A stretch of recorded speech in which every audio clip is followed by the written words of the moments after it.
Hi guys, it's Terry here with Truth in Numbers. I am glad you're here. Just want to say, let's just kind of take a minute to just put aside the worries of the world, put aside the stress of the day, and just kind of hang out here and let's talk about some well-being stuff, right? I have a little bit of the giggles right now because just the thought of trying to get a coherent thought out tonight is a little daunting, but nevertheless, let's talk about a couple of things. So the longer I go down this road of perseverance and endurance and resisting this headwind that I think we're going to be turning into here in a few short weeks, the more I'm convinced that that a big part of the battle, and I'm not saying the whole battle, but a big part of the battle is like right here in our brains, in our headspace, and this whole connection of mind, body, soul, mind, body, spirit, nexus, if you will. So this is the place where we have control. This is the place where we can decide what we want to think. This is a place where we can figure out how to keep our bodies calm and healthy and chill, and grow in that. I mean, it takes time to do breath work and figure all that out. But we've got the whole thing of bookends, oxytocin bookends, and breath work, bookends and breathing.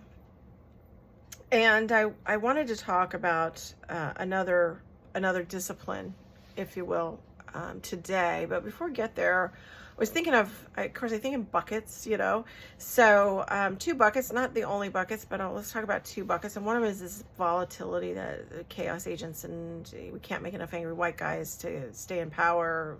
Lindsey Graham in 2014, 2015 said, this movement or this work to keep us in our amygdalas, etc. This volatility, it's a thing. And then this other bucket of the strategy of flooding the zone with crap. The volatility is a real thing. And for example, a younger guy that I work with came to town for some meetings, and he drove down from Chicago. And if you've ever driven in Chicago, it's a thing. People drive fast unless it's rush hour. There's a sense of cooperation because everybody knows that to the extent that you don't stop but keep moving, even though it's slow, you can kind of get where you're going a little bit faster. But the driving can be fast, and a lot of fast driving. Whether it's the Kennedy, the Eisenhower Expressway, 294. 294 was my first experience, and it was, survived, learn how to drive up in Chicago. So, but this gentleman, this young guy, he came down to my town and he said, everybody's so aggressive down here. If I'm stopping for a second to take a look at for directions or trying to figure a street sign out, people will honk, or they will get up in the tail, in the boot of my car, and just it's aggressive. And this came from a Chicago driver, so I felt very validated because I don't like the traffic down here. But it's a thing, and it's just one kind of symptom, I think, of this drive to keep everybody angry, aggravated, in their amygdala, etc. We know kind of what that's for, and how it's a tool. The other bucket, is this flood the zone with crap. And honestly, you guys, I'm done with that. I get it. I get the strategy. I don't want to be distracted by it anymore. I don't want to spend any energy on it anymore. It is what it is. I feel like being very clinical about all the crap. And there are people who deal with it directly. There are those of us who have to wade through it. And you know what? I don't want the three shirts of the world to suck the life out of me. I don't want to spend energy on them. I just don't. Not worth my time. Not worth my time. Not worth my energy. Not going there anymore. And one of the ways that could not go there anymore. One of the ways I can have resiliency amidst all of the volatility around me. I live in a red state. I'm surrounded by red states. You know, it is what it is. And by the way, I work with lovely people of all stripes. I live around people and have friends of all stripes. So that's definitely something I hold dear. But one of the things that I think is a defense in the midst of these two buckets, or any other buckets that you might want to talk about, is just to focus on the fundamentals. And so we'll talk about a fundamental today. But before we do that, there's a movie by I don't know who it's by, but it was back in the 80s. And if you haven't seen this movie, you know, Run, Don't Walk. I'll be watching it before before January 2nd, before I go back to work. And so it's a Gene Hackman movie, not The French Connection, but another one. And it's where he rolls into town, and he's the new basketball coach. It's Hoosiers, if you know it. And he teaches the kids to focus on the fundamentals, and he drills that into them. And they go to state conference, and et cetera, et cetera. So the fundamentals are really important. And so the fundamental I want to talk about today is happiness. The first thing I want to say about happiness is no pressure. No pressure. We're gonna round it out a little bit in terms of definition. I think it'll be a little bit less pressure. I think it's going to be something that we can bite-size work with. But given everything going on, it's no pressure, right? Okay. So looking up the definition, happiness is the state of being happy. That makes sense. It is the state of emotional well-being. Interesting. It is the feeling of contentment, joy, pride, or amusement. So a couple of other options. I tend to think of happiness as bubbliness, maybe, you know, shades of amusement. I had a dog for a number of years, my first dog, my only dog so far, and she's since died, but lovely, lovely creature. And every morning she would, you know, meet me at the door and just be a wiggle butt and so excited and bouncy. She was bouncy, she was bubbly, she was filled with excitement. She loved meeting people. That was her mission in life, little kids, just anybody. And so I think of that as happiness. For me, I can be bubbly. I can be bubbly, but I don't maintain it. I don't maintain it like a little fluffy dog. But that's not how I roll throughout the day. So to me, happiness could be a little bit of pressure. But in terms of, in thinking about it as well-being, that makes sense to me. You know, amusement, I love amusement. So happiness, let's kind of walk forward with this more rounded out definition of happiness. And I want to quote some people today. And the first quote is by Daphne du Maurier, who wrote Rebecca. So it's from her book, Rebecca. Happiness is not a possession to be prized. It is a quality of thought, a state of mind. You'll see a theme here. Very little is needed to make a happy life. It is all within yourself, in your way of thinking. And that's Marcus Aurelius from back in the day, and an ancient kind of hearkening on. It's interesting how the people have been thinking about happiness and what it is and what it isn't for centuries, if not millennia, right? So then Sarah Von Bronick talks about, you know, we must learn to savor small, authentic moments that bring us contentment. I love that. Small, authentic moments, and savor them. And then she goes on to say, and get this, your happiness is not a frivolous, expendable luxury. Oh my goodness, revolutionary. Our happiness is not a luxury. Our happiness is not expendable. Our happiness is not frivolous. Our happiness is not a luxury. It's a necessity. It's a necessity. Our happiness is not expendable. I looked up expendable. I think of the movie, The Expendables, but I looked up the definition, and it says expendable is not significant when compared to an overall purpose. So if our happiness is not expendable, our happiness is significant to an overall purpose. So cool. Our overall purpose could be just being human. It's central. This contentment, this well-being is central to us living as humans.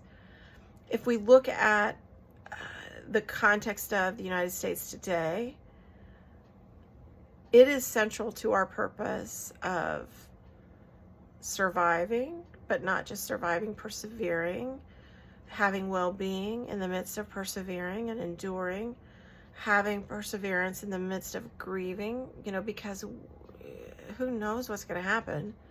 And we've already been grieving. We're going to have some more grief to do. And we'll get through it.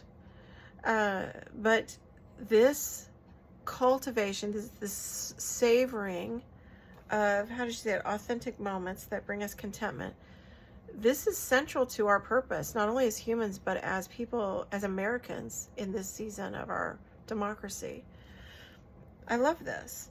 The other definition to expendables is if something is expendable, it's able to be abandoned. The antithesis, or the opposite of that, is that we cannot abandon happiness. We cannot abandon cultivating our well-being and internal well-being. We cannot abandon contentment. So let me go on to read, not quite the Ancient of Marcus Aurelius, but I wanted to read 2 quotes from Robert Louis Stevenson, the gentleman that wrote Treasure Island. So he says, "There is no duty we so much underrate as the duty of being happy.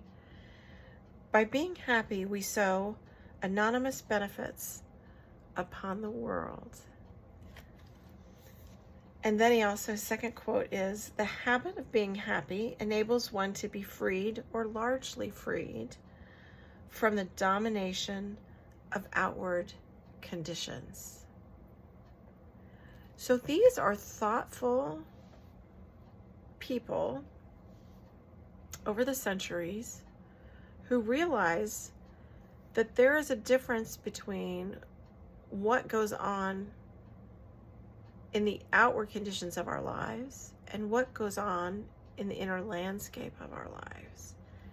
And that this happiness, this duty, Stevenson calls it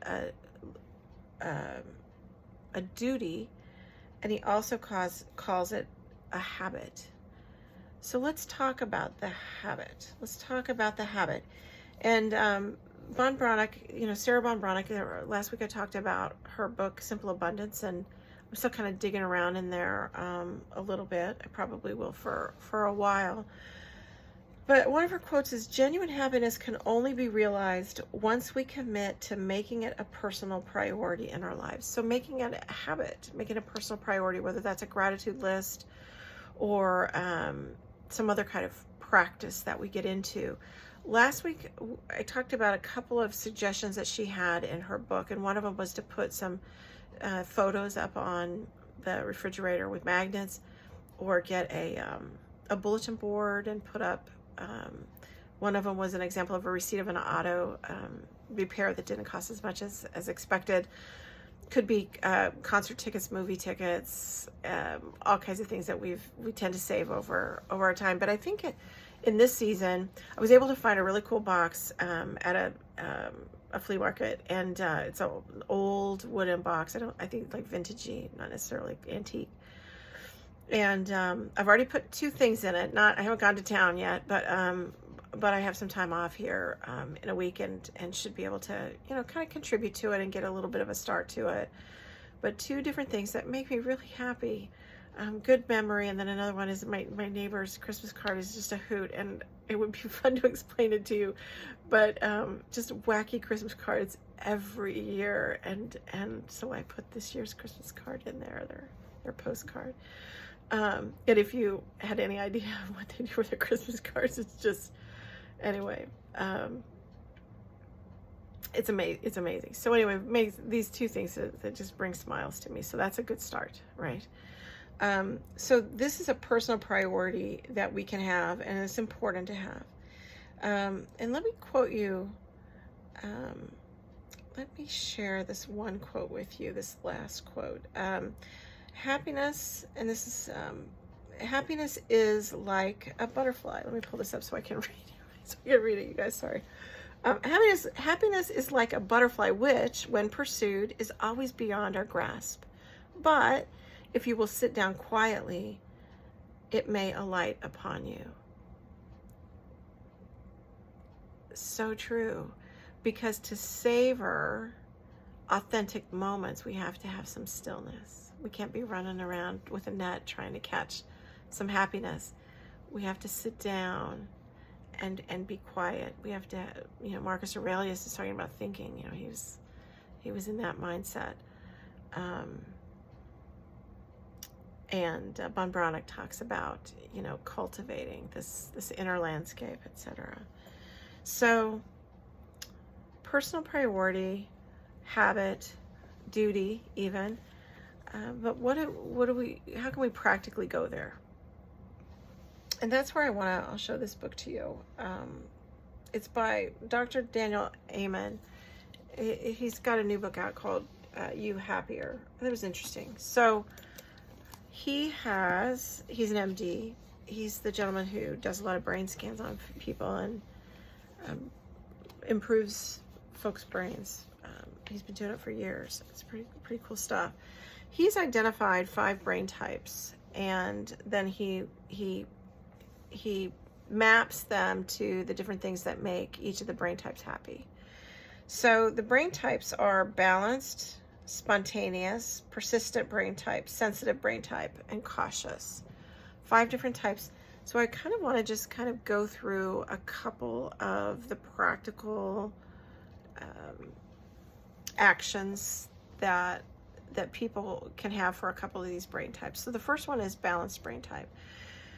And this is his formula. What makes people with balanced brain type happy? So that would be healthy relationships, meaningful work, financial security, following the rules, being on time, participating in traditional holidays such as Thanksgiving, Christmas, and Hanukkah, and having fun. Then he also maps out, what makes people with the balanced brain type unhappy. So that might help folks zero in on which brain type they are. And they can be not just one, it could be a couple of brain types, a mix. But what makes balanced brain type people unhappy is chaos, excessive risk-taking, running late, missing assignments, being around people who are undependable. And then for, he kind of gives a prescription-ish, I don't know, that's kind of a loose term. He says here, look for the micro moments of happiness. So people with a balanced brain type can look for these kinds of moments of happiness for themselves. When a spouse rubs your shoulders, your first bite of a delicious salmon dinner, feeling the cool sheets when you get into bed at night, and then having FaceTime and Zooms to stay connected with family and friends. So these are the micro moments, authentic moments to savor of any given day. And then let's go on to the spontaneous brain type. What makes these people happy? That would be things like trying new things, surprises, getting off work, brainstorming, creative projects, moving to a new place, having multiple interests, watching scary movies, staying up at night. What makes spontaneous people unhappy? Boredom, sameness, familiarity, having a deadline, having to sit in one place for too long, being told you can't do something, being stuck in traffic, or having to wait in line. And so the micro moments for the spontaneous brain type would be things like receiving last minute text as an invite to a party, seeing that there's a new flavor at your favorite smoothie shop, waking up and having no plans, trying a new fitness class at the gym, or hearing your favorite song on the radio on your way to work. So these are us. So we are these people. We fit into some of these categories. It's interesting. And then the third one I'll mention, the last one, is this persistent brain type. What makes persistent brain type people happy? And that would be being in charge, having respect of others, predictable days, seeing the big picture, sameness and familiarity, keeping traditions, maintaining a routine, and making his or her own decisions. And what makes them unhappy? Failure, people who don't do what they say they're going to do, being stymied by higher ups, being kept waiting, not finding a parking place, having rules changed. And the micro moments that Dr. Amen says for these people to look for, these persistent brain type people, is checking something off your to-do list, making plans, waking up and knowing exactly what you're going to do that day, spending time reading a great book, or watching a sunset after a successful day.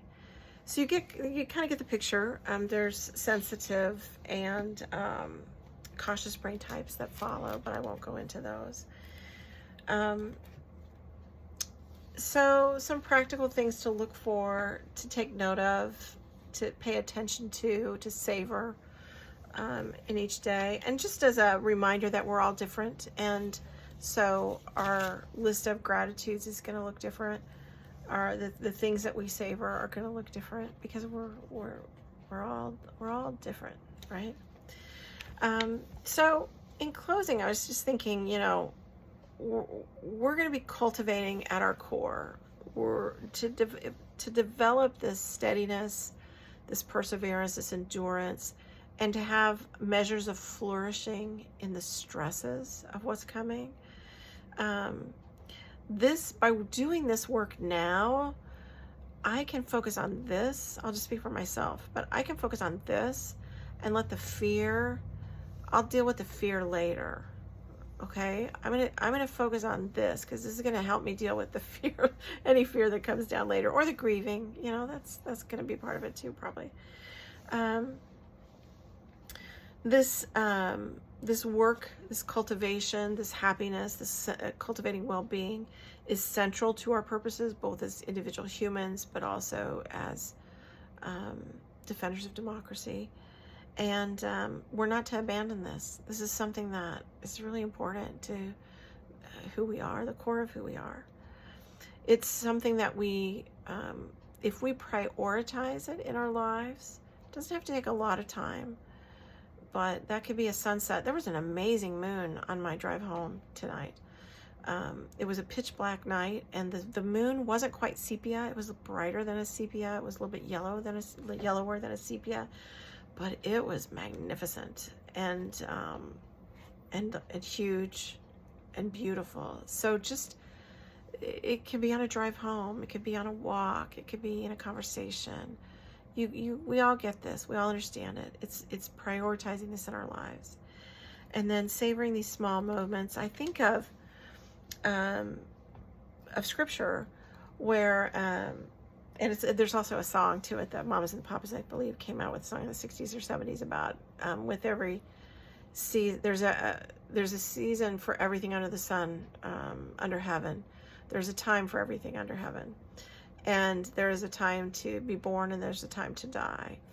And it goes, this verse goes back and forth, and the song does too.